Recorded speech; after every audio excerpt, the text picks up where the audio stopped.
I'm a survivor of childhood abuse and gender violence. My father was quite abusive. I struggled with depression, anxiety, panic attacks,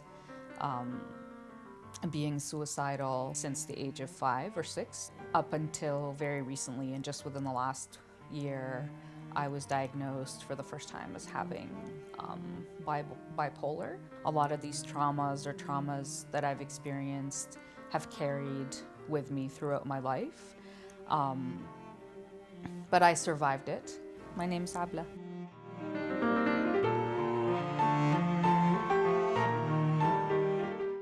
I was born in Palestine. I was born under occupation in the occupied West Bank in the city of Nablus. My mom's was Jordanian, so I also identify as part Jordanian. And then we moved to Canada in 1987, so I've spent most of my life in Canada, so I also identify as Canadian.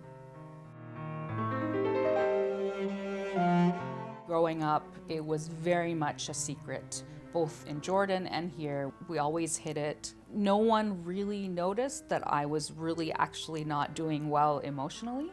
I would have had a suicide attempt, but then I would go to school as if nothing happened. We weren't allowed to talk about the abuse. Until I was in university, I had started sort of challenging my father constantly as I myself sort of got stronger, but basically said to me, like, I can actually kill you.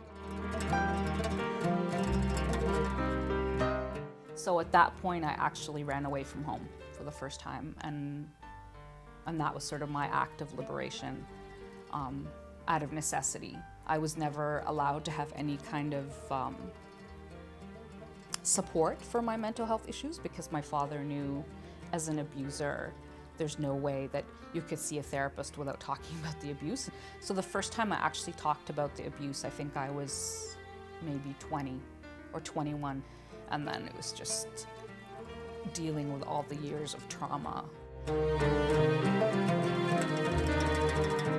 I had about a year and a half left of my school. I was doing my undergrad at Ottawa U. I didn't really know anywhere to go, so it took me about a year to get back to school, and graduated and ended up doing my master's at Queen's in philosophy. I started looking for work, and I won a competition, and I ended up becoming a research assistant at the Office of the High Commissioner for Human Rights at the UN in Geneva, Switzerland.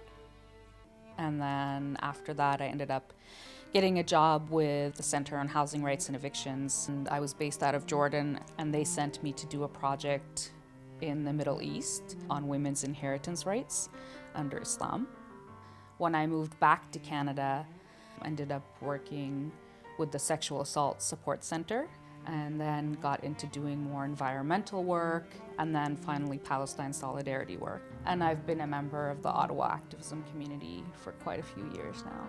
I finally decided to actually go back to school. I got a scholarship at Carleton, so I had actually started to do a PhD on my activism work on the Palestine solidarity movement, and ended up just having breakdown after the first year, and just got really sick and really depressed, that I had to sort of take a leave of absence. Depression, as I experience it, is one of the most debilitating health issues I think anyone could really go through. For me, it's usually 3 months of almost nonstop panic attacks and anxiety. I wake up with a panic attack, have so much anxiety throughout the whole day, to the point where you're so anxious, you're just basically like shaking the whole time, and you just kind of have to get through that. Everything looks bleak, you know, and you probably will feel bleak for several months. And everything does feel hopeless, because that's just what it feels like to be depressed, for me anyway.